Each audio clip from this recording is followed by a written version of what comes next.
పాకిస్తాన్ కు చెందిన F-16 శకలాలను గుర్తించారు. భారత్ చేపట్టిన వైమానిక దాడులకు ప్రతీకారం తీర్చుకునేందుకు పాక్ బుధవారం విఫల యత్నం చేసింది. ఈ పరిణామం రెండు అణ్వస్త్ర దేశాల నడుమ వైమానిక ఘర్షణకు దారితీసింది. అప్రమత్తంగా ఉన్న భారత బలగాలు పాక్ దుస్సాహసాన్ని తిప్పికొట్టాయి. ఈ క్రమంలో పాకిస్తాన్ కు చెందిన F-16 యుద్ధ విమానాన్ని కూల్చేశాయి. నిన్న భారత్ కూల్చేసిన F-16 శకలాలను గుర్తించారు.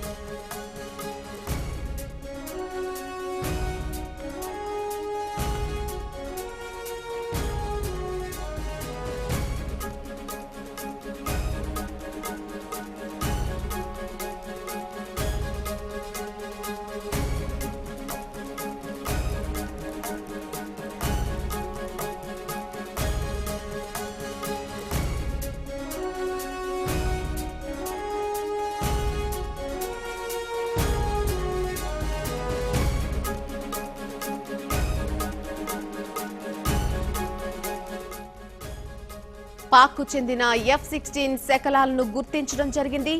భారత్ చేపట్టిన వైమానిక దాడులకు ప్రతీకారం తీర్చుకునేందుకు పాక్ బుధవారం విఫలయత్నం చేసింది. ఇక ఈ పరిణామం రెండు అణ్వస్త్ర దేశాల నడుమ వైమానిక ఘర్షణకు దారితీసింది. అప్రమత్తంగా ఉన్న భారత బలగాలు పాక్ దుస్సాహసాన్ని తిప్పికొట్టాయి. ఈ క్రమంలో పాకిస్తాన్ కు చెందిన F-16 యుద్ధ విమానాన్ని కూల్చేశాయి. నిన్న భారత్ కూల్చేసిన F-16 శకలాలను గుర్తించడం జరిగింది.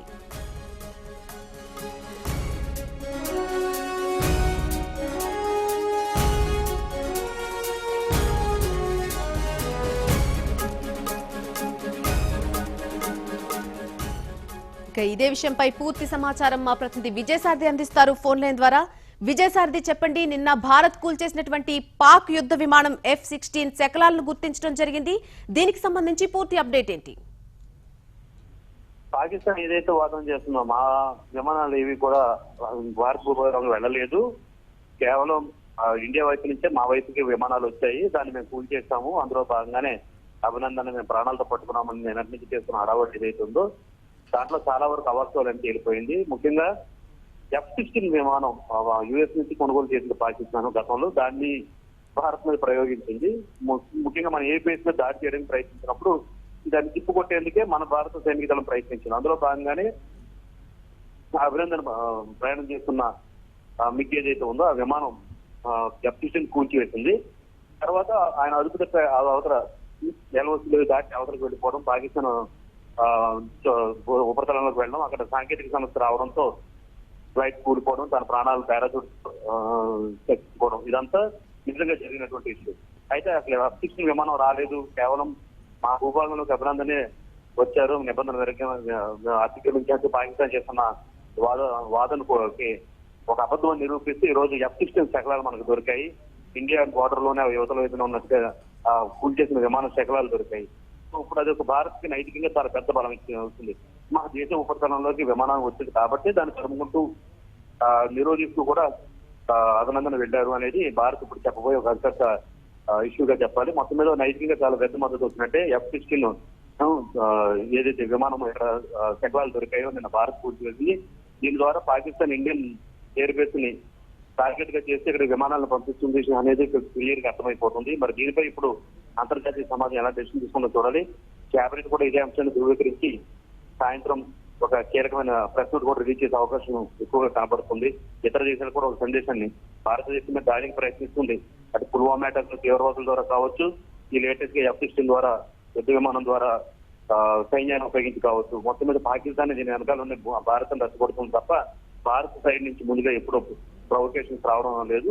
ఇది పూర్తిగా పాకిస్తాన్ చేసిన కుట్ర. అదేవిధంగా దానిని ఆ F-16 విమానాన్ని కూల్చివేయడం కోసం వెళ్ళే అభినందన ప్రయాణిస్తున్న విమానం, అందులో భాగంగానే అభినందన దాన్ని కూల్చేశారనేది ఇప్పుడు భారత్ చేయబోయే వాదన.